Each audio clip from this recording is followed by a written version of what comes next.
सोमनाथ में कृष्णा ने फाइनली धरती को छोड़ा, जहाँ पे उसे एरो लगा जी। और फिर वो अकेले ही जंगल में मर गए। जब उनकी बॉडी को बर्न किया गया तो उनका हार्ट बर्न नहीं हुआ, क्योंकि वो विष्णु थे। और उनका हार्ट जो है वो पानी में समुंदर से जाके पुरी में, जगन्नाथपुरी में मिला। आज की डेट में भी जगन्नाथपुरी में जब वो नीम की लकड़ी के स्टैचूज बने हैं, वो कृष्णा, सुभद्रा, बलराम, ये 3 स्टैचूज हैं, नीम के बने हुए हैं, नीम की लकड़ी के होते हैं। और वो हर कुछ 7 साल, 10 साल, 12 साल में वो स्टैचूज को लकड़ी के चेंज करते हैं। ब्लाइंड फोल्डेड लोग रहते हैं और उसमें लोग बताते हैं कि जो जाते हैं उसको जो बनाने के लिए, उनको कुछ एक पावरफुल चीज़ मिलती है जिसको ट्रांसफ़र करते हैं दूसरे स्टैचू में। वो कृष्णा का हार्ट है। अब आप रावण का टेरिटरी देखो तो it was Dandakaranya, Panchavati was the as of Ravan's territory, जो आज के ज़माने में कहाँ है? Nashik, oh, not Sri Lanka. Okay. Ravan की पूरी टेरिटरी श्रीलंका से लेके यहाँ पंचवटी के एज तक थी, जहाँ पे शूर्पणखा आई मिलने। बट जो मेन एरिया है, और अमेजिंग चीज़ हमने देखी, एक माउंटेन से दूसरे माउंटेन रावण की सेना जो है वो 5 मिनट में क्रॉस कर जाती थी। और ज़मीन के अंदर होल्स बने हुए, टनल्स बने हुए, और हम एक या दो टनल के हम अंदर गए, जहाँ पे 5, 7, 10 फीट आप नीचे जाते हो और वहाँ से पूरा आपका रास्ता बना हुआ है और वो दूसरे माउंटेन को कनेक्ट करता है। हैप्पी दिवाली दोस्तों, आप सभी को दिवाली की बहुत सारी शुभकामनाएं। Happy Diwali to you all. ये है हमारा दिवाली स्पेशल। ऑफ कोर्स हमें रामायण थीम स्पेशल बनाना था, वो हमने बनाया विक्रांत पांडे सर के साथ, जिन्होंने अपनी पूरी लाइफ डेडिकेट की है इस सब्जेक्ट के रिसर्च में। कहा जाता है कि जिस मार्ग पर राम जी, सीता मैया, लक्ष्मण जी पधारे, उसी मार्ग पर विक्रांत पांडे सर ने बहुत ज़्यादा ट्रैवल किया है, यहाँ तक श्रीलंका को भी बहुत ज़्यादा एक्सप्लोर किया है। और ये एक बहुत स्पेशल रामायण थीम पॉडकास्ट होगा, जहाँ ट्रैवल सेंट्रिक लर्निंग्स भी आपको सीखने को मिलेगी। TRS हिंदी का एक भयानक एपिसोड, एक दिवाली स्पेशल एपिसोड आपकी ओर आ रहा है विक्रांत सर के साथ। एंजॉय।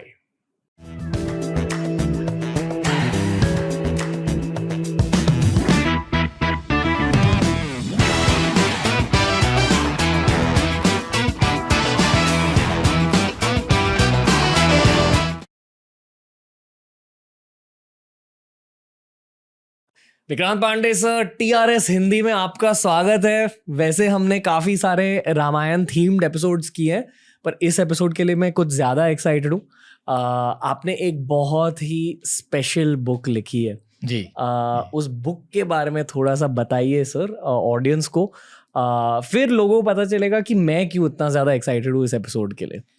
अभी तो वो किताब इंग्लिश में आई है, पर हिंदी में भी उसका अनुवाद हो रहा है और शायद बहुत जल्दी आ जाएगी। तो इंग्लिश में उसका टाइटल है in the footsteps of Ram travels with Ramayan. And बड़ा ही उसको हम कहेंगे, मैंने उसका नाम दिया है, मैं और मेरे को ऑथर ने, नीलेश ने, कि इट्स अ माइथो ट्रैवलॉग।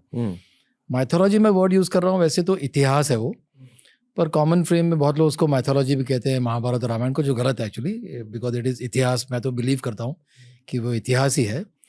और वो हमने कंबाइन किया है कि ट्रैवल के साथ साथ रामायण की कहानियाँ जो आम आदमी को शायद ना पता हो, या अननोन कहानियाँ, या कहानियों के बारे में कुछ गलत फहमी हो, तो हमने अयोध्या से लेके श्रीलंका तक का पूरा ट्रैवल किया, जिस पथ पे राम गए, राम, सीता और लक्ष्मण, और उस जर्नी को फॉलो करते हुए जो कहानियाँ उभर के आई और हमारे अनुभव, ये दोनों का मिश्रण जो है वो किताब है, वो इन द फुटस्टेप्स ऑफ राम।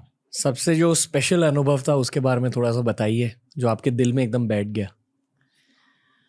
अनुभव तो बहुत हैं, कुछ चौंकाने वाले थे, कुछ चौंकाने वाले इस तरह से थे कि लोगों का जो फेथ, वो विश्वास नहीं हुआ कि इतना स्ट्रॉन्ग 5000 7000 साल से ये फेथ इतना स्ट्रॉन्ग इंडिया में, भक्ति जो है, मतलब हमने एक, मैं IIM बैंगलोर का ग्रेजुएट हूँ, और हम्पी में, किष्किंधा में मुझे एक प्रीस्ट मिले, जो पता चला कि वो एक्चुअली IIM के ग्रेजुएट हैं, MBA हैं वो। उन्होंने अपना जॉब छोड़ के, उनका जो पुश्तैनी मंदिर था, अब वहाँ पे वो पंडित बन के रहते हैं, वो हनुमान टेम्पल में। और एक जो उसके बेंगलोर में जो उसका गराज था वो साइज का उसका किष्किंधा में घर है। और कहता है कि मुझे बड़ा आई एम वेरी हैप्पी क्योंकि मैं हनुमान की सेवा कर रहा हूँ। और तो इस तरह के अनुभव जब मिलते हैं तब आपको बड़ा आश्चर्य के साथ एक हम्बलिंग फीलिंग आता है कि मतलब लोग इस तरह भी कर सकते हैं। बहुत बार अपनी ज़िंदगी में लगे हुए हैं पैसे जुटाने में। चित्रकूट में कितने सारे मंदिर में हम गए जहाँ 25-40 सालों से 24/7 365 डेज मानस का पाठ, रामचरितमानस को मानस कहते हैं, उसका पाठ हो रहा है रिले में। किसी ने 3 घंटे 4 घंटे 5 घंटे कंटिन्यूसली चल रहा है। वो बड़ा वो सुनने के बाद, देखने के बाद, अनुभव करने के बाद ऐसा लगता है कि हम ये बड़ी बड़ी शहरों में हम भागदौड़ में हमें पता ही नहीं कि रियल इंडिया में क्या हो रहा है। पता है, जब आप रामायण के बारे में बात कर रहे हो आपकी आंखों में प्यार दिखता है रामायण के लिए। तो मैं आपसे पूछना चाहूँगा कि उस प्यार की शुरुआत कैसे हुई और क्यों हुई। और उसके पहले मैं खुद का एक एक्सपीरियंस शेयर करना चाहूँगा। बचपन में मैंने रामानंद सागर की रामायण देखने से पहले जापानीज एनिमेटेड रामायण देखी थी, जो मेरे पूरे जनरेशन के लिए एक बहुत ही आइकॉनिक फिल्म है। करेक्ट। और अब भी जब मैं हनुमान जी के बारे में सोचता हूँ मुझे सिर्फ 2 इमेजेस दिखते हैं। पहला जो मेरे पास खुद का हनुमान चालीसा है उसका इमेज, और दूसरा वो वाले रामायण, चिंकी रामायण, जननी में वो वाला। तो मैं बस ये पूछना चाहूंगा आपसे, ओके 2 सवाल है प्लीज। पहले ये पूछना चाहूंगा कि आपके रिसर्च के अकॉर्डिंग एक्चुअल जो रामायण का युद्ध हुआ था वो आपके अनुसार कब हुआ। और दूसरा सवाल कि आपने अपनी पूरी जिंदगी इस टॉपिक को डेडिकेट क्यों करी है। पहला सेकंड सवाल का पहले जवाब देता हूं मैं कि मुझे खुद ये रियलाइज हुआ कि हमें रामायण के जो संबंधित जो जगह है उनके बारे में कितना कम पता है। किसी ने पूछा चित्रकूट, तो मैंने खुद अपने आप को पूछा कि चित्रकूट कहाँ है, कहाँ मैप में दिखाओ कहाँ है। Is it south of Allahabad, is it MP, is it in Chhattisgarh, is it in UP? यही लोगों को नहीं पता। वो चित्रकूट बड़ा फनी है क्योंकि वो MP और आधा पार्ट UP में और आधा पार्ट MP में है उसका। चित्रकूट का it is south of Allahabad. Chitrakoot was the starting point जहाँ से राम, सीता और लक्ष्मण ने अपनी वनवास की कहानी शुरू की। वो इलाहाबाद आए, इलाहाबाद में उन्होंने गंगा क्रॉस की जो केवट की कहानी है, और क्रॉस करके जब वो चित्रकूट पहुँचे तो वहाँ पे उन्होंने वाल्मीकि से मिले हो और उन्होंने पूछा कि हम कहाँ रहें, मुझे ऐसी जगह बताओ जहाँ पे मेरे पिताजी का कोई इन्फ्लुएंस ना हो, लोग ये ना कहे कि वनवास इन्होंने किया पर ये तो रॉयल फैमिली के हैं, 14 साल मसीह में रह के चले गए। तो वाल्मीकि तो पता था उनको कि ये तो राम है, तो उन्होंने राम को उल्टा सवाल पूछा कि आप बताओ आप कहाँ नहीं हो। कहा जाता है कि राम जी को खुद नहीं पता था कि वो विष्णु अवतार थे। Of course he was a human being, he was living the life. Valmiki knows, so he is Ram को पूछ रहे, राम को नहीं पता। कहते हैं कि आप बताओ कहाँ है। फिर उन्होंने कहा चित्रकूट पे आप रहिए क्योंकि वो जो पर्वत है वो बड़ा पवित्र पर्वत है। तो ये लोगों को, हमको पहली बात हमको पता चली कि 14 साल में से 11 साल 11 महीने वो चित्रकूट में ही रहे हैं। बाकी के 2 साल की पूरी बाकी यात्रा है जिसमें वो वहाँ पे पंचवटी नासिक आए, फिर हम्पी में किष्किंधा में हनुमान को मिले, सुग्रीव को मिले, फिर रामेश्वरम गए, फिर श्रीलंका में वॉर हुई और वापस आए। 11 साल 11 महीने वो चित्रकूट में रह रहे थे। तो शायद रामायण वहीं खत्म हो जाती। पर जब उनको पता चला कि हमको आगे जाना है दंडकारण्य में, तब वो आगे की कहानी शुरू हुई। पर क्यों आगे गए वो? तो वहाँ पे वो उनको रिक्वेस्ट किया गया कि ये जो दंडकारण्य में जो पूरे और राजा दंडक की कहानी है कि सुनाइए। हाँ, कि उनको ये श्राप था कि पूरा बैरन हो गया है फॉरेस्ट, और जब तक विष्णु के पद नहीं पड़ेंगे तब तक वो ग्रीन नहीं होगा, और वहाँ जितने दैत्य हैं, जितने डेमन्स हैं जो सारे तंग कर रहे हैं, वो राम ही आके उनको नाश करेंगे उनका। तब वो आगे बढ़ते गए और फिर the as of Dandakaranya Panchavati था जहाँ नासिक है। तो उन्होंने बताया कि आप यहाँ पे रहिए, ये बहुत सुंदर जगह है। नासिक के पास। ये नासिक के पास है। पंचवटी जो नासिक में ही है अभी, जो मॉडर्न नासिक है। एंड नासिक पंचवटी एक टर्निंग पॉइंट हुआ, वरना रामायण जो है, जो आज की डेट में हम रामायण को जानते हैं, वो हुई नहीं होती अगर शूर्पणखा वहाँ नहीं आती, अगर वहाँ पे सीता का अपहरण नहीं होता, और अगर राम जो है आगे जाके रावण को खोज के सीता को वापस लाने के लिए नहीं आते। तो शूर्पणखा का एक कैरेक्टर जो है बहुत ही इंटरेस्टिंग कैरेक्टर है, क्योंकि she is a beautiful Lankan princess. उसको दिखाया जाता है कि वो विच की तरह है। वो वहाँ पे आई और इनको देख के वो शी वॉज एनामर्ड, दोनों को देखा उसने, handsome Prince, and she fail in love with. उन्होंने कहा कि राम, और ये इस पे भी एक काफ़ी कंट्रोवर्सी है कि जिस तरह से राम और लक्ष्मण ने शूर्पणखा को ट्रीट किया, बड़ा उसके साथ खेल रहे थे वो थोड़ा सा। राम कहता है देखो मैं तो शादीशुदा हूँ, तो आप मेरे भाई से पूछ लो। भाई के पास गए तो उसने कहा कि नहीं, मैं तो शादी नहीं कर सकता, मैं तो अपनी सिर्फ भाई की सेवा में हूँ, और वो तो मैरिड था उर्मिला से। तो इस तरह से दोनों के साथ वो थोड़ा सा, काफ़ी लोगों ने उसके ऊपर ये भी एक लांछन नहीं कहूँगा, पर एक आक्षेप डाला है वाल्मीकि पे कि आपने इस तरह से भाइयों ने, बट उनका कारण ये था जो बाद में लोग इंटरप्रेट करते हैं कि जब तक वो उसका गुस्सा बाहर नहीं लाते तो शूर्पणखा अपना रियल रीजन नहीं बताती। And she had come to take revenge, क्योंकि रावण ने उसके हस्बैंड को मार दिया था, कि शूर्पणखा के हस्बैंड को। ओके। और शूर्पणखा चाहती थी कि यहाँ पे इसका, जब ये लक्ष्मण मुझे इंसल्ट करेगा, मैं अपने भाई के पास जाके मैं बोलूँगी कि तुम्हारे बहन को इंसल्ट किया है, तुम आके इन लोगों का रिवेंज लो। And she wanted Ravan to come there, and the chances were that Ravan would have got killed by Ram.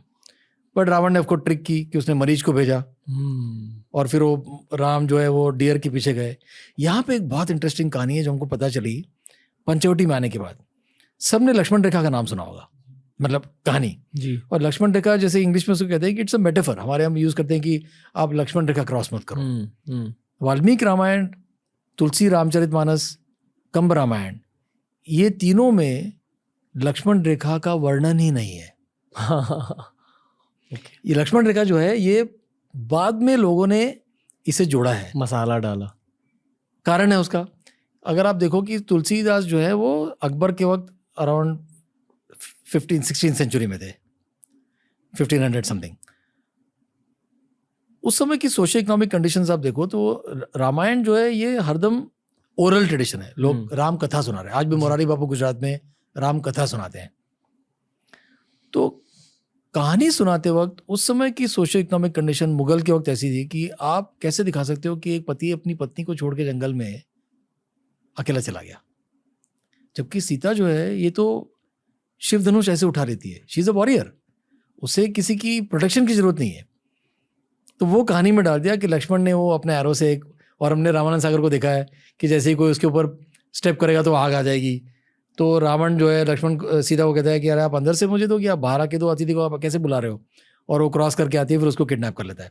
तो पूरी लक्ष्मण रेखा की कहानी जो है ये बाद में जोड़ी गई है, और आज की डेट में वो रामायण की कहानी हम मानते हैं। पर हमने जब रिसर्च किया तो ये 3 रामायण को हम बेस लेके चल रहे थे, 3-4। एक मराठी में भावार्थ रामायण है, तमिल में कंब रामायण, हिंदी में अवधी में रामचरितमानस, और संस्कृत में वाल्मीकि रामायण। इनमें इसका कहीं भी जिक्र नहीं है, वर्णन भी नहीं है। तो ये ऐसी बहुत कहानी हमको मिली जिससे हमारे रामायण के बारे में जो खुद जो हमारे अनुभव थे वो भी चेंज हुए। एक बहुत रॉ सवाल है, बट इस सवाल के बारे में मैं बचपन से सोचते आ रहा हूँ, और जब मैं अडल्ट से पूछता था मुझे थप्पड़ भी मिले ये सवाल पूछने के लिए, पर मैं फिर से ये पॉडकास्ट पर पूछूंगा। जब हम वानर सेना के बारे में बात करते हैं, जब हम हनुमान जी के बारे में बात करते हैं, हनुमान जी मेरे भी इष्ट देव है, मैं बचपन से हनुमान चालीसा हर दिन बोलते आ रहा हूँ। और पर ये जो वानर सेना है, क्या आप ये मानते हो कि असल में बंदरों की सेना थी, या क्या ये कोई होमोसेपियंस के कजिन्स थे, ये कोई दूसरी स्पीशीज थी, या क्या ये लोकल पॉपुलेशन थी उन एरियाज की? जैसे आई बिलीव कि वानर सेना की ओरिजिन्स कर्नाटक में है, Correct. Please correct me if I am wrong. Kishkindha is in Karnataka. Hampi, जैसे कर्नाटक? हम्पी लोग जानते हैं world heritage sites, Kishkindha is next to Hampi. ये कंफर्म्ड है? एब्सोल्युटली 100%. Okay. हनुमान का वहाँ पे बर्थ हुआ, वो बर्थ प्लेस भी है, आज भी वहाँ पे जगह है. And Kishkindha is in Karnataka. आप गए हो वहाँ? ओ बिल्कुल, we spent a week there. Okay. पहले उस जगह के बारे में बताइए और फिर आप मेरे सवाल का जवाब दे सकते हो आपके अकॉर्डिंग. बड़ा दुख होता है कि हम्पी को सब लोग जानते हैं कर्नाटका में वर्ल्ड हेरिटेज साइट कृष्णदेवराय ने बनाया. वो तो 300-400 साल पुरानी बात है, 1400-1500. किष्किंधा इज द ओरिजिन जहाँ पे हनुमान और सारे जो ये जिसे हम वानर सेना कहते हैं, और मैं उस बात को मानता हूँ कि they are forest dwelling tribes, जो कि स्पेशल उनके पास स्किल्स थी जिनको राम और लक्ष्मण ने यूज़ किया. They were not monkeys for sure. एक मिनट सर, पहले आपने नासिक की बात करी थी इसी पॉडकास्ट में. Correct. और कहा कि शूर्पणखा वहाँ राम जी, लक्ष्मण जी और सीता से मिली. फिर नासिक से राम भगवान और लक्ष्मण यहाँ तक आ गए, हम्पी तक आ गए, और यहाँ उन्हें सुग्रीव और बलि का वो इंसिडेंट. हाँ. हाँ जी. ओके, अब बताइए. हाँ, पंचवटी से निकले क्योंकि जटायु को मारा. जटायु ने जाते वक्त बताया कि वो साउथ की दिशा में गए हैं, तो आप वहाँ जाइए. उसके बीच में उनको सुरेवान में शबरी मिली, और शबरी ने बताया कि आप जाके बाली से मिलो, वो आपकी मदद करेगा. हनुमान. शबरी कौन है? तो Shabari was a devotee, and उसे विष्णु की प्रतीक्षा कर रही थी. तो शबरी उनको मिलती है, जो गाइड करती है कि आप किष्किंधा जाओ. एंड वो साउथ में ही आ रहे हैं, पंचवटी से नीचे होते हुए टुवर्ड्स किष्किंधा, हम्पी इन कर्नाटका. हम्पी में इनको सुग्रीव, बाली और हनुमान मिलते हैं, जो बताते हैं कि मेरे भाई के साथ ऐसा झगड़ा हुआ था, जहाँ पे बाली और सुग्रीव से मुलाकात होती है. और वहाँ फिर हनुमान को भेजते हैं कि सीता यहाँ से कहाँ गई, रावण कहाँ ले गया. और हनुमान खोज में निकलता है, और बाद में उसे पता चलता है कि वो समुद्र पार करके जो आइलैंड है श्रीलंका का, रावण वहाँ पे है. और फिर ये पूरा यहाँ से पूरी सेना जो है रामेश्वरम पहुँचती है, और रामेश्वरम से फिर वो कहानी आगे जाती है. एक आखिरी सवाल है वानर सेना को लेके. हनुमान जी को ऐसे क्यों दिखाया जाता है कि वो आधे देवता थे, आधे वानर थे? आपके अकॉर्डिंग उन्हें ऐसे डिपिक्ट क्यों किया जाता है? क्योंकि जब कोई हनुमान जी के बारे में सोचता है, कोई भी एक आदमी के बारे में नहीं सोचेगा. बिल्कुल. जैसे उनके फोटोज दिखाए जाते हैं, मतलब मैं भी जब उनके बारे में सोचता हूँ, वही इमेज मुझे दिखता है जो हम सभी को दिख रहा है. इसलिए आई डोंट नो, मेरा दिल शायद ये मानता नहीं कि वो सिर्फ एक मानव थे. Absolutely not. ओके. He is worshipped as a god, but Ramayan में जैसे राम मानव की जिंदगी जी रहे हैं, उन्हें ये नहीं पता. कृष्ण को पता है, महाभारत में कृष्ण को पता है कि वो विष्णु है. वो अपना रूप भी दिखा देता है एक बार, जी, जब उसको चैलेंज किया जाता है. जी. राम को पता नहीं है कि वो ह्यूमन फॉर्म में ही है. उसे नहीं पता कि मैं विष्णु हूं. हनुमान के दो रूप हैं. भगवान होने के अलावा वो रामायण में राम के प्योर भक्त हैं वो, और इसीलिए लोग उनको ज़्यादा, आप देखोगे तो हनुमान को लोग प्यार करते हैं जी. राम को लोग पूजा करते हैं, क्योंकि हनुमान बहुत क्लोज है आपकी तरह वो डिवोटी है. जब राम अयोध्या में लास्ट जो सीन था, जिसमें काल आके कहता है कि सर आपका टाइम हो गया, आपका जो धरती पर जो आपका रूप और जिस कारण से आप आए थे वो कंप्लीट हो गया है, अब आप प्लीज चलिए, आप तैयार हैं क्या बताइए. उसे भी पूछना पड़ रहा है विष्णु को. तो राम कहते तो सरयू नदी में वो चले जाते हैं, पानी में सारे लोग चले जाते हैं, हनुमान नहीं जाते. हनुमान कहते हैं कि मैं अगर जाऊंगा वहाँ पे तो वहाँ राम राम राम, कोई राम का नाम नहीं ले रहा है, मुझे यहीं पे रहना है जहाँ राम का नाम लेते हैं वो. तो राम कहते हैं ठीक है, आप फिर हनुमान गढ़ी में, you are the protector of Ayodhya, that is the highest point in Ayodhya, आप वहाँ बैठो और वहाँ आप अयोध्या का प्रोटेक्शन करो, और वहाँ आपको राम नाम रोज सुनाई देगा, क्योंकि राम की लोग पूजा कर रहे हैं यहाँ पे। तो Hanuman doesn't go with Ram, he stage back. तो ही इज अ कॉम्बिनेशन की जो एक ह्यूमन की तरह, हमारी तरह डिवोटी है, राम भक्त है, राम के चरणों में है, एट द सेम टाइम वो खुद भगवान है पर उसे नहीं पता वो। तो ये बहुत यूनिक कॉम्बिनेशन है रामायण में। इसीलिए हनुमान को लोग इतना इतना मानते हैं, इतना प्यार करते हैं, लोग अपना समझते हैं कि हम हमारी तरह ही वो अल्टीमेट डिवोटी है राम का। राम तो विष्णु है। कुछ लोग इस पॉडकास्ट पे आए जिन्होंने ये आइडिया पिच किया कि शायद ये होमोसेपियंस के कोई कजन हो सकते थे, शायद, पर अगेन इसका कोई प्रूफ नहीं है। पॉसिबल आई एग्री कि कोई वर्जन बड़ा मुश्किल है बताना, बट यस कि इस टाइप के लोग जिनके पास कुछ स्पेशल स्किल्स हैं पर वो जंगलों में ही रहते हैं, इसके लिए इतना लंबा लंबा कूद सकते हैं वो, और अलग तरीके से जीते हैं। आपने सेपियंस किताब पढ़ी है? Of course. हाँ, तो आई फील कि पहले तो हर लिसनर को सेपियंस किताब पढ़नी चाहिए। आपको मानव जाति के इतिहास के बारे में बहुत ज़्यादा पता चलेगा, और आपको ये भी पता चलेगा कि जो असल में इतिहास हुआ है उसमें कितने ज़्यादा मिस्ट्रीज भरी है। क्योंकि आर्कियोलॉजी की वजह से हमें इतिहास के बारे में कुछ पता नहीं चलता। जो चीज़ें हमें सिखाई जाती हैं कि भारत का इतिहास 2500 BC से स्टार्ट, इंडस वैली सिविलाइजेशन, वो सच नहीं है। उसके और 2-3 हज़ार साल पहले से हमारा, शायद उससे भी पहले, उसके पहले क्योंकि जैसे कि मैंने इस पॉडकास्ट पर भी बहुत कहा है कि 3000 सालों के बाद प्लास्टिक भी इरोड होने लगता है, प्लास्टिक भी चले जाता है। बिल्कुल। तो जो लोग कह रहे हैं कि द्वारका में शहर है समुद्र के, वो शहर मिले हैं, पर मैंने डाइवर्स से भी बात की है जिन्होंने कहा कि अगर आप उन दीवारों पर हाथ भी लगाओगे तो वो दीवार कुचल जाती है आपके हाथों की प्रेशर की वजह से। तो इतिहास का नेचर ये होता है कि बहुत सारी चीजें खो जाती है।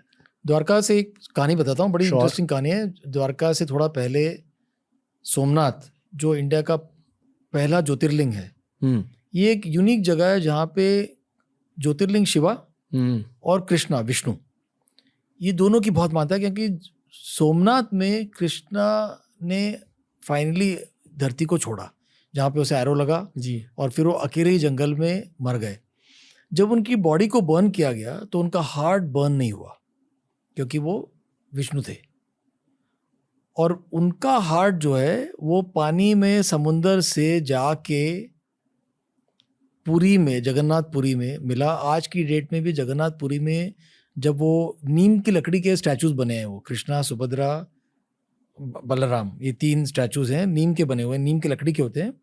और हर कुछ 7 साल, 10 साल, 12 साल में वो स्टैचूज को लकड़ी के चेंज करते हैं। ब्लाइंड फोल्डेड लोग रहते हैं, और उसमें लोग बताते हैं कि जो जाते हैं उसको जो बनाने के लिए, उनको कुछ एक पावरफुल चीज मिलती है जिसको ट्रांसफर करते हैं दूसरे स्टैचू में। वो कृष्णा का हार्ट है। ओके। और पुरी का टेम्पल जो इतना पावरफुल है, और ये कहानी जुड़ी हुई है सोमनाथ से, और वो कहानी जुड़ी हुई है महाभारत से। और आज की डेट में भी जब वो स्टैचूज बनते हैं, वो एक ब्लाइंड फोल्डेड अंधेरी रूम में बिना देखे वो जो स्कल्प्टर है वो स्टैचू को बनाता है, और उसका इतिहास जुड़ के महाभारत से आ रहा है। और ज्योतिर्लिंग जो है, जो सोमनाथ टेम्पल जो है, वो रावण ने बनाया था, और रावण के पहले भी किसी ने बनाया था, मून गॉड ने बनाया था। तो ये कहानियां इतनी इंडिया में जुड़ी हुई हैं कि आप उसकी टाइमलाइन बताना ऑलमोस्ट इम्पॉसिबल है। अब आप देखिए, रावण ने शिवा का भक्त था, और उसने सोमनाथ का मंदिर बनाया जो इंडिया का सबसे पुराना ज्योतिर्लिंग है। उसका डेट बताना ही मुश्किल है। अब रावण के वक्त का है तो कम से कम 7000 साल पुराना है। ओके। ऐसे कोई प्राचीन मंदिर है जो अब तक वैसे के वैसे जैसे पहले थे? क्योंकि मैं एक बार हिमाचल प्रदेश गया था, ये धर्मशाला के पास एक मंदिर है, मैं अब नाम भूल गया ऑनेस्टली। हमने वहाँ एक व्लॉग भी बनाया है वैसे। और कहा जाता है कि पांडवों ने वो मंदिर को बनाया था। जहाँ से सीढ़ियाँ ऊपर जाती हैं इस तरह से कुछ। हाँ जी, अब गए हो वहाँ से, फिर वो हेवन में चले गए। नहीं, वो एक अलग है। वो मेरे ख्याल से उत्तराखंड में, नॉट मिस्टेकन, उत्तराखंड में। ये बस उन्होंने एक्चुअली वहां जाकर राम जी का मंदिर बनाया था, तो हम वहां गए थे, और वहां आपको बहुत अलग एनर्जी फील होती है। वो शायद सबसे प्राचीन मंदिर है जहां मैं गया हूँ। पर सबसे प्राचीन मंदिर कौन सा है जहां आप गए हो? सबसे प्राचीन मंदिर इंडिया में मेरे हिसाब से सोमनाथ का ज्योतिर्लिंग है, जो सबसे पुराना ज्योतिर्लिंग है, और मेरे हिसाब से वो रावण के पहले भी मून गॉड ने बनाया था, इसके लिए उसका नाम सोमनाथ है। ओके, और वो शायद 10-12 हज़ार साल पुराना होगा। आप गए हो वहाँ? हाँ, सोमनाथ में तो हम बहुत बार गए हैं। कुछ फील होता है, कुछ अलग फील होता है वहाँ? अनबिलीवेबल। क्या होता है? एक तो जैसे बाद में वहाँ पे आपको एक बोर्ड भी मिलेगा कि वो दिखाते हैं कि सोमनाथ से अगर आप एक डायरेक्ट स्ट्रेट लाइन बनाइए तो सीधे वो साउथ पोल तक जाती है, बीच में कोई भी there is no land in between. वो इस तरह से टेम्पल बना हुआ है, पर फॉरगेट दैट, आपको एक क्लियर फीलिंग आता है कि जब वो शाम को वहाँ जब आरती होती है तो वो जिसको कहते हैं कि मेस्मराइज कर देता है आपको, बिल्कुल वो फीलिंग आता है कि इस जगह में कुछ पावर है। और सोमनाथ का एक, मैंने जैसे बताया कि वहाँ पे कृष्णा और शिवा, विष्णु एंड शिवा दोनों की बहुत, कृष्णा के लास्ट मोमेंट्स सोमनाथ में हुए, और ज्योतिर्लिंग सबसे पुराना है। तो वो पूरे शहर में एक माहौल बनता है जो बहुत ही अद्भुत है, बहुत अद्भुत है, और बहुत ही सुंदर मंदिर है। और उसको वल्लभ भाई, थैंक्स टू कन्हैयालाल मुंशी, जिन्होंने जाके देखा कि ये मंदिर टूटा फूटा पड़ा हुआ है, तो उन्होंने 1947 में उन्होंने फिर सरदार वल्लभ भाई पटेल को बोला कि इस मंदिर को हमें बनाना चाहिए। उसके लिए फंड्स इकट्ठा किए और वो मंदिर पूरा जो है नया तरीके से बनाया है। तो बहुत सुंदर मंदिर है। श्रीलंका की बात करने से पहले मैं आपको दानवों के बारे में पूछना चाहूँगा। बिल्कुल। दानव थे कौन? वो क्या श्रीलंका की लोकल पॉपुलेशन थी? क्या उनके एंसेस्टर्स थे, या ये कोई और ही अलग तरह के स्पीशीज थे, अलग तरह के बीइंग्स थे? अब आप रावण का टेरिटरी देखो तो it was Dandakaranya, Panchavati was the as of Ravan's territory, जो आज के ज़माने में कहाँ है? Nashik. Oh, not Sri Lanka. Okay. Ravan की पूरी टेरिटरी श्रीलंका से लेके यहाँ पंचवटी के एज तक थी, जहाँ पे शूर्पणखा आई मिलने। जी। तो Ravan was the most powerful king, ruler, Shiv भक्त। उसके पास इतनी पावर है, ही इज लिटरेट, बीणा बजाते हैं, वो 10 जो दिखाते हैं वो उतनी, मतलब उसकी इंटेलिजेंस है, वो ये नहीं कि 10 सिर हैं उसके लगे हुए। और रावण, ये अगर आप एक बात छोड़ दो कि ईगो में आके उसने इसका अपहरण कर लिया और मैं छोड़ूंगा नहीं, उसकी मंदोदरी कह रही है कि आप गलत कर रहे हो, आप प्लीज छोड़ दो, विभीषण उसका भाई बता रहा है जी, पर वो कहीं ना कहीं ईगो बीच में आ गया, वरना he has conquered Shiva. Shiva ने उसे बूंद दिया है। एक्सट्रीमली लर्नेड, एक्सट्रीमली पावरफुल, और उनकी टेरिटरी यहाँ तक थी। हम एक तरह से कहते हैं, जैसे हम वानरों को हम कहते हैं कि जो वन में रहने वाले, इसके लिए वन नर, कुछ लोग इस तरह से इंटरप्रेट करते हैं, आई एम नॉट श्योर कि वो शायद बाद में जोड़ा होगा, पर फॉरेस्ट ड्वेलिंग। सिमिलरली दानव, दैत्य, कुछ ऐसे लोग हैं जो दे वर वेरी डिफरेंट फ्रॉम जो रेस्ट ऑफ इंडिया, मतलब दंडकारण्य के ऊपर जो पूरा गैंजेटिक बेल्ट है, इंडो गैंजेटिक प्लेन, जहाँ ये अयोध्या, राम का जो पूरा, दशरथ का जो किंगडम है, तो ये लोग अपने आप को अलग तरीके से रूल करते हैं और उनके पास बहुत पावर है। उसमें कुछ लोग थे जो ये जो साधु संत हैं इनको नहीं मानते हैं, जो हवन कर रहे हैं उनको जाके नाश कर देते हैं, तो उनको लोगों ने दैत्य बोला, नेगेटिव एलिमेंट्स हो गए वो। जैसे कि हर तरह के समाज में हर तरह के लोग होते हैं, कुछ विलेन्स होते हैं। बिल्कुल। तो ये जो आप कह रहे हो कि दैत्य, मतलब तब के आप बेसिकली इंडियन डेक्कन प्लेटो के बारे में बात कर रहे हो, जोग्राफिकली स्पीकिंग। करेक्ट। तो Deccan plateau and beyond up to Sri Lanka. Okay, तो वहाँ जो बुरे लोग थे उन्हें दैत्य कहा जाता है। कुछ नेगेटिव पावर्स थी उनके पास, या पावर्स थी जो उनको नेगेटिवली यूज कर रहे हैं। मैं बुरे नहीं कहूँगा, क्योंकि रावण को अगर आप देखिए तो अदर देन कि इसने अगर ये एक्ट नहीं किया होता तो he was the most powerful and he would have been revered, कि वो इतनी उसकी शिवा के भक्त हैं, इतनी नॉलेज है, सारे वेद और पढ़े हुए, तो स्कॉलर है, पंडित है, पर राम के हाथों उनको मरना है। तो ये उनका। तो आप ये भी कह रहे हो कि रावण की टेरिटरी और किष्किंधा कांड ओवरलैप कर रहे थे? यस, मतलब रावण की पूरी टेरिटरी में कुछ ऐसे हिस्से थे जहां अलग अलग छोटे रूलर्स रूल कर रहे थे और उनमें से एक बलि था. बिल्कुल. ओके. बली बाली बाली बाली बली वो दूसरे वाले हैं. Yes. विष्णु वो पुराण विष्णु वाले. से है. ओके. एनीवे. ओके. और बताइए. तो जब हम दानवों के बारे में बात कर रहे हो और जब आप कह रहे हो कि पावरफुल थे, मेरे अनुसार शायद उनके पास कुछ ऐसे साइंसेस थे जो ज़्यादा एडवांस्ड थे, इसलिए उन्हें थोड़ा सा मैजिकल माना जाता था. बिल्कुल. जो कि ह्यूमन बीइंग राम लक्ष्मण जो अपने आप को ह्यूमन अवतार में आ रहे हैं, उनके पास वो पावर्स नहीं थी. और उन्होंने जैसे फिर उनको बताना पड़ा विभीषण को कि आप जाके संजीवनी की बूटी लेके आओ जी. ताकि ये बच सके. तो उनके पास डेफिनेटली बहुत ज़्यादा पावर थी. और जैसे महाभारत में भी हमने देखा है कि कुछ हद तक, मैं उसे छल नहीं कहूँगा, पर कोई टेक्निक निकालने के बाद ही राम भी जो है रावण को मार पाया. वरना रावण को मारना इम्पॉसिबल है, जिसने शिव को हराया है. तो बट विष्णु है और विष्णु ने इसको कॉन्कर करना है, तो उसको कोई टेक्निक्स बताने के बाद ही वो कर पाए.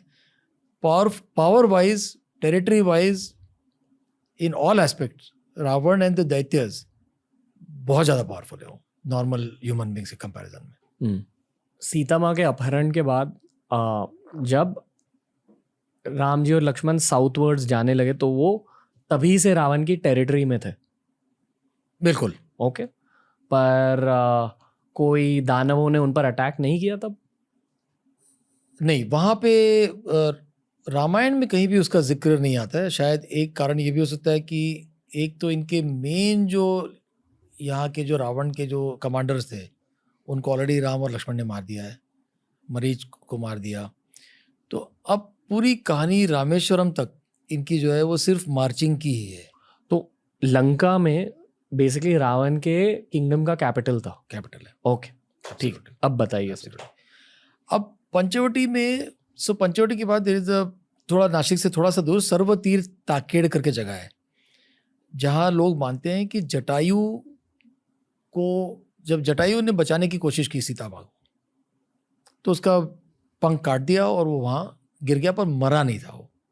और जटायु का रिलेशन राम के साथ दशरथ से जुड़ा हुआ है और इसके लिए राम ने जटायु का श्राद्ध कराया. वो जटायु को अपने पिता की तरह मानते थे.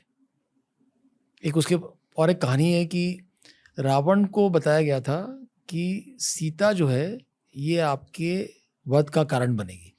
तो सीता जब पैदा हुई तो रावण ने इसको, बट वो उसको मार नहीं पाए, क्योंकि उन्होंने बोला कि औरत की हत्या अगर मैं करूंगा तो मुझे श्राप आएगा. तो मारने के लिए इनडायरेक्टली उसने एक वुडन बॉक्स में डाल के पानी में डाल दिया. किनको? सीता को. रावण ने सीता को वुडन बॉक्स में डाल और पानी में डाल दिया. ओके. जब वो पैदा हुई थी. ओके. जटायु ने वो बॉक्स को निकाल के जमीन पे ले आए और वहां पे जनक जो है उन्होंने सीता को अडॉप्ट किया. इसके लिए जानकी कहते हैं उसे, जनक की पुत्री जानकी. वहां से जटायु का संबंध दशरथ के साथ जुड़ा हुआ है और जटायु ने दशरथ को भी मदद किया था जब वो लड़ाई लड़ रहे थे. तो जटायु और दशरथ जो है ये बहुत क्लोज है, इसीलिए राम जटायु को पिता के समान मानते हैं. जटायु ने उनको बताया कि रावण इन्हें ले गया है. कहाँ ले गया जटायु को नहीं पता था, पर रावण सीता माँ को ले गया है. अब आप दक्षिण की दिशा में जाइए, आपको मिलेगा. तो चलते चलते चलते वो कर्नाटका की बॉर्डर पे आए, जहाँ उनको शबरी का आश्रम है, जहाँ उन्हें शबरी मिली और शबरी उनका वेट कर रही थी. उन्होंने उनको बताया कि आप जाके बाली को मिलो, बाली आपकी मदद करेगा क्योंकि उसके पास पूरी सेना है. और वो वहाँ से चलते हुए किष्किंधा जो हम्पी है वहाँ पहुँचे. वहाँ हनुमान से मुलाकात हुई. हनुमान ने उनको बाली से मिलवाया. बाली ने बताया कि मेरे साथ ऐसे ऐसे हुआ है. फिर हनुमान को भेजा कि यहाँ से रावण कहाँ ले गया उसे. तो वहाँ उनको हनुमान मिले. उन्होंने हनुमान को बताया कि आप जाके खोजो कि सीता कहाँ लेके गया रावण. तो हनुमान खोज रहा है, चारों तरफ मिल नहीं रहा है. They reach the shores of bay of Bengal, somewhere between Orissa and Tamil Nadu. हाँ जी. और वहाँ पे उनको संपाति मिलते हैं जो जटायु के एल्डर ब्रदर हैं. बचपन में जटायु और संपाति ने कोशिश की थी कि हम बहुत ऊपर जाके सूरज को टच करें और उसमें संपत्ति के पंख जो है वो जल गए थे। तो वो एक केव में बैठे हुए थे और बहुत पावरफुल थे, पर हनुमान को डाउट आया कि कोई सही लग रहा है इनको, मतलब ये दानव नहीं है। उन्होंने जाके उनके बात की तो उन्होंने बताया कि अच्छा आप रावण को खोज रहे हो, रावण जो है समुद्र पार करके वो आइलैंड जो है श्रीलंका वहाँ पे ले गए। तो ये वापस आए और उन्होंने आके राम को बताया कि हमें मिल गई सीता माँ कहाँ है, अब हम आगे बढ़ सकते हैं। लंका के बारे में बात करते हैं। अब लंका गए हो, श्रीलंका गए हो?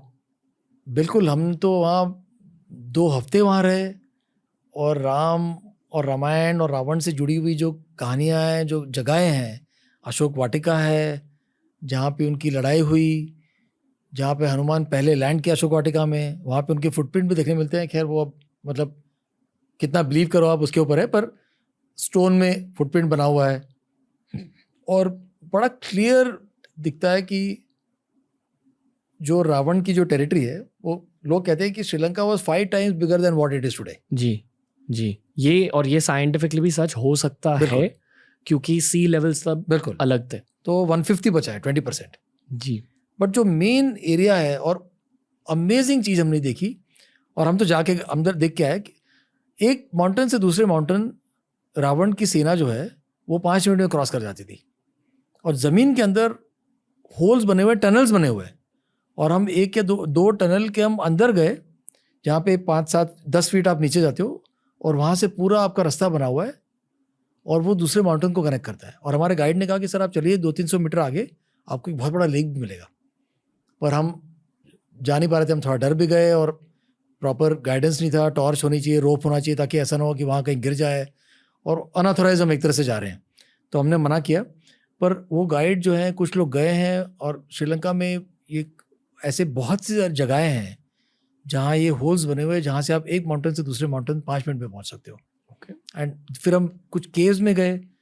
Sita was not in Ashok Vatika all the time. Ravan is उसको हर 8 दिन 10 दिन में अलग अलग जगह लेके जाते थे वो। ओके। और हम एक केव में गए जहाँ से वो केव जो है 2 किलोमीटर आगे जाके एक वाटरफॉल से कनेक्ट होता है। तो ऐसी बहुत सुंदर सुंदर जगहें हमने देखी जहाँ पे रावण से रिलेटेड बहुत कहानियाँ और बड़े क्लियर इंडिकेशंस मिलते हैं कि ये जगह वही है जो रावण की टेरिटरी थी। मॉडर्न डे में अशोक वाटिका है कहाँ?